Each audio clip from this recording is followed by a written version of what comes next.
Where are you gonna go? This is my brother, Kuya Justin. He loves to bike, bowl, hike, and travel.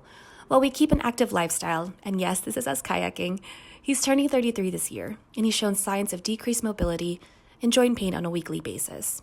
He has CP and is on the autism spectrum, and as his caregiver, his health and well-being is front of mind at all times. CPARF, in partnership with CPRN, funded research that focuses on fractures in adults with CP. Dr. Hurvitz, the co-chair of the CPRN Adult Study Group, talks more here. In adults with cerebral palsy, fractures are very common. Now, fractures are very common in cerebral palsy throughout the lifespan.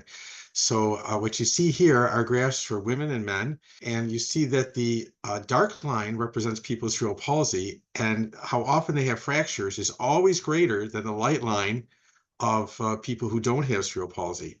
With women, it goes up when they get into the menopausal years in both groups. What really surprised us is that with men, it also went up very high as they got older. And you see, even as they get into their late 40s, that numbers get very, very high. So what we found with our research, this is research led by Dr. Dan Whitney, is that fractures lead to illness and even early death. There are several things we could think about to prevent fractures, but when fractures occur, there's all of these problems that occur, including loss of function and independence, inflammation, heart disease, muscle wasting, many other things that happen, respiratory disease, things that we have found in our studies that happen to people with cerebral palsy more commonly than adults who don't have cerebral palsy after they have a fracture. So we want to take better care for bones. Well, how do we do that? Well, one thing is making sure that people get more bone scans, which we call DEXA scans, X-ray scans that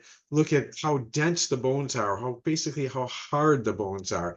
They also look at your body fat and muscle mass, so we understand how your body is put together.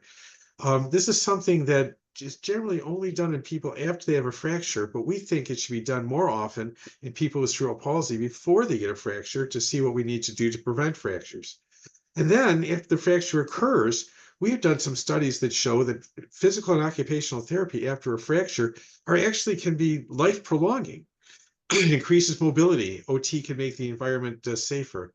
So absence of therapy can probably leads to less participation, less mobility, and higher risk of disease. Learn more about the studies we fund at cparf.org.